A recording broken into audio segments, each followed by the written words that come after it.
Thank you so much for joining us at politicalstorm.com. Today, I'm going to actually visit with Mark Bragg. He's with independentvoters.com, and he also has a new book out called Economic Conservative, Social Liberal. And I like the secondary headline. The toxic atmosphere in Washington and Wall Street greed are destroying our country. There's still time to save America if we work together.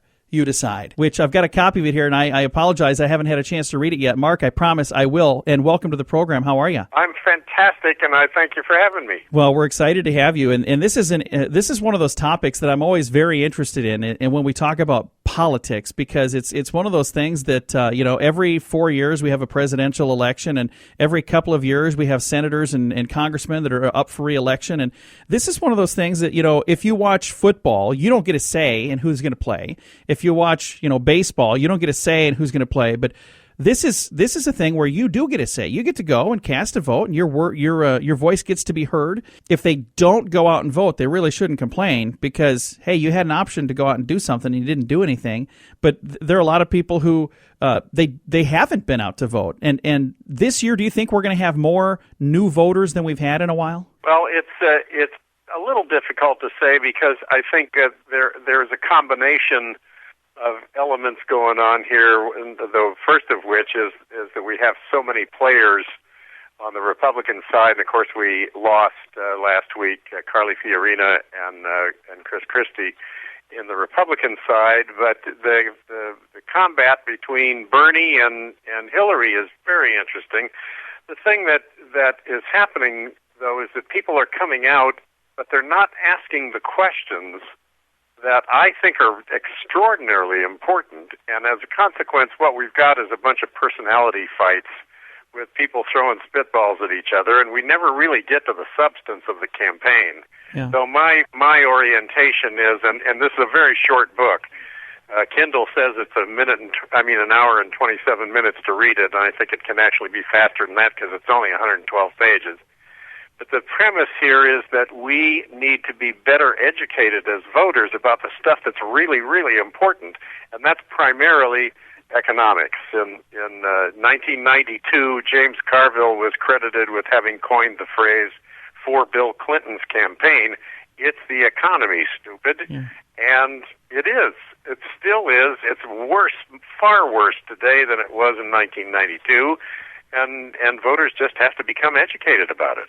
Now, Pew Research says the percentage of independent voters in the United States is the highest that it's been in 75 years. So let's talk about that. What does it mean to be an independent voter, and how is this group going to have a big effect on the 2016 presidential election? Well, the people who actually define themselves as independent are both Republicans and Democrats and unaffiliated folks. So it's a huge body of voters, and as the parties have been taken over by the extremes, the religious right has taken over the Republican Party, and the left-wing socialist progressives, unquote, I'm not even sure what a progressive is, but they've taken over the Democratic Party. So there's a huge body of folks here in the middle that we call ourselves independent voters, and that's our website, by the way, independentvoters.com.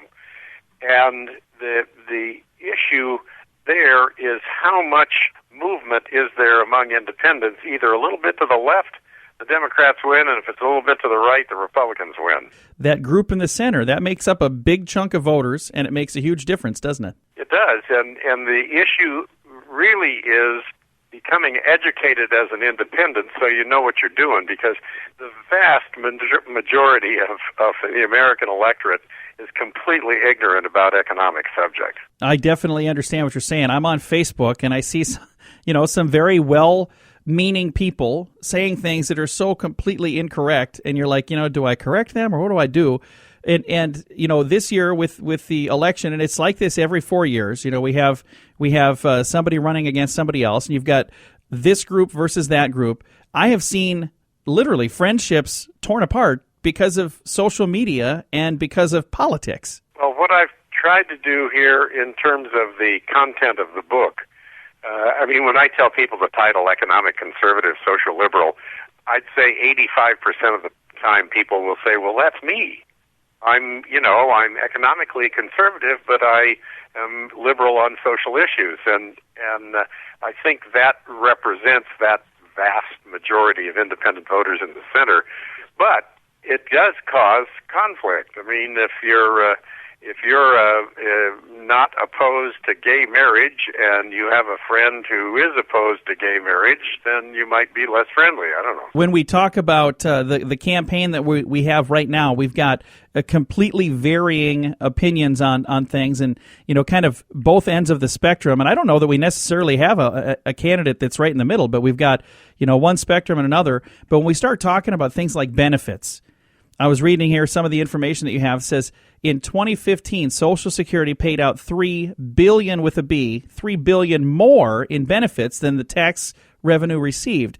First time in history of that kind of event. Now, how in the world did we get to this point? Well, because the vast majority of voters that do actually cast ballots then pay absolutely no attention to what their representatives are doing in Washington for the next 2 or 6 or however many years they last, and keeping an eye on what Congress is doing is supposed to be the job of the press. But most reporters, and I say this for when I was a young reporter, I knew zero about economics and the impact of congressional activities on our economy. Well, I spent 15 years as a working reporter and 10 years as a political consultant during the Reagan administration, and I've been in business for another 25 years. And as a consequence, I look back at some of the stuff like this that you're talking about and say, how the blazes did that happen? And I can give you an example. Okay. Social Security now has 55 million recipients. Medicare is almost 50 million recipients, and it now is able to cover everybody. So whether you've put anything into it or not, you are able to draw out benefits at an extraordinary level. And if you do that, it goes into the red. Well, guess what? We've used up all of the reserves. The Social Security Trust Fund, unquote, is not really a trust fund anymore. Lyndon Johnson broke into it in 1964 in order to pay for the Vietnam War. He used Social Security Trust Fund money. Yeah. So, and almost nobody in the press paid any attention to it, and therefore the people were uninformed, and it went on. Jimmy Carter, in 1978, required that Social Security benefits be made available to immigrants who had maybe even just arrived. They'd never put anything into the system, and they were unable to take out maximum benefits. So this kind of stuff happens without anybody paying any attention to it. It would be a good idea for people to pay attention before they vote and vote for the people that they feel are going to take care of their best interest and their needs. And one of the ways they can get informed is by picking up a copy of the book, Economic, Conservative, Social, Liberal. And again, we're visiting with the author of that book right now. The author's name is Mark Bragg. And I like the kind of the subheadline here. It says, the toxic atmosphere in Washington and Wall Street greed are destroying our country. There's still time to save America if we work together. You decide. And I love that, working together. I think that's going to be the key to everything in the future. Instead of looking at see if there's a little R behind their name or a little D behind their name, vote for the person, and it's crazy to me how many people will blindly vote for a party rather than a person. How in the world did we get to a point where that's the case? It's difficult for people to know what's in the hearts of the people that they're voting for, if they really are committed to the good of everybody. But I'll give you an example of something that really does require cooperation, and it's something that both sides can totally agree on. And basically, that's our current level of trade deficit.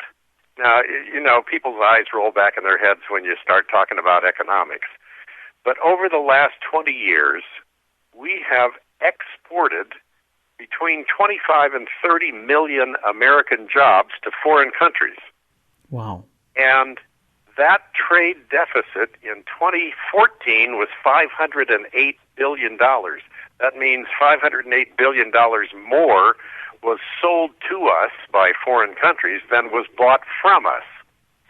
Well, guess what that does to the federal budget? All those folks who are unemployed and unable to take care of themselves, are homeless or without insurance or whatever the circumstance is, all those folks end up showing up in the federal budget, and our trade deficit almost matched exactly our federal budget deficit for 2014. Wow. Well, we got to get together and work on that trade deficit issue, but in a very smart way. We've got to demand that foreign countries buy from us as much as they sell to us and achieve trade balance. It's really that simple. And again, that's key is working together there as well, working together with the other countries, because they need to understand that that's good for them as well. Well, we hope they do, but really my preoccupation is within the welfare of the American public, yeah, and our citizens and our constituency, and so I'm less concerned with what goes on in foreign countries, but unfortunately we're so far apart in Washington right now.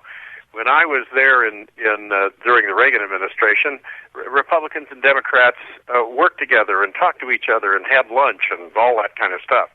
Today, those guys don't even speak to each other. Yeah.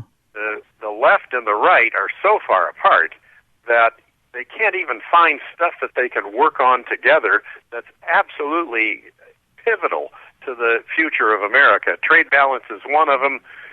Corporate tax inversion is another one. Here's one that'll cause your eyes to roll back in your head.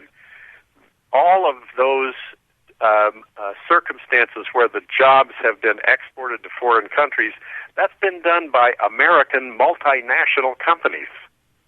Wow. It hasn't been done by foreign governments. It's been done by Americans who go over to a foreign country in order to capture cheap labor. Yeah. And in many cases, it's virtually slave labor. And it lowers their price of production, but it doesn't lower their price of selling the stuff back to America. They sell it back to us and keep the profits offshore so they don't have to pay taxes on it. Wow. And there is very little coverage of this topic in the conventional press. It's called corporate tax inversion, INVERSION. Google it, and you'll see some stories that'll just make your teeth rattle. Because there's so much of it going on right now. There are $3 trillion worth of profits of U.S. companies being held offshore so they don't have to pay U.S. taxes. Again, visiting right now with Mark Bragg. He's from the website independentvoters.com. He's got the book, Economic Conservative, Social Liberal. And now, where can I find a copy of this book if I'd like to pick up a copy of this, sir? You can find it almost anywhere, certainly on Amazon, Kindle, Audible. I did the narration myself, read by the author, Nice. It's in the catalog now for Barnes & Noble, so if you ask for it in any of those places, you should be able to find it. Mm-hmm. And also, it's available on the website. Takes you right to Amazon. Very nice. Now, one other thing that I got to ask, and I should have asked this back when we were talking about, Social Security and all of those, but I see that you have the answer to this, and it says the answer will stun you, so I have to ask, how many people are receiving checks from the federal government right now? 100 million. Wow. 100 million people. It's a staggering number of folks. The Department of Agriculture's budget in the new Obama budget that was submitted on last Monday, the department's budget is $158 billion. Wow. 73% of which goes to food stamps and other nutrition programs. So that means the federal government is buying from the corporate farmer primarily and turning around and giving the food away to people who don't have to do anything to get it. And that budget, that federal budget number, is almost equal to the total production of America's agriculture. Isn't that crazy? I think. Yeah. Well, I really do appreciate you taking the time to chat with us. Again, the book is called Economic Conservative, Social Liberal. Mark Bragg is the author of that book, and he's been our guest today. Mark, thank you again for taking the time. I really appreciate you chatting with us today. Call anytime. I'm available. Well, I really do appreciate that, and I will. I'll reach back out between now and when the election happens this fall. I think we need to do everything we can to stay on top of this and be as informed as we possibly can be when we get the opportunity to vote. Whether you've been to a caucus or a primary yet, or if you haven't been to those things, this is going to be a year that's going to make a lot of change. There's going to be a lot of difference depending on which side you vote for. And again, when you go in there and do that, make sure you're informed so you know what you're voting for. Again, the book is called Economic Conservative, Social Liberal, author Mark Bragg. Thank you so much for listening. I'm John Small for politicalstorm.com.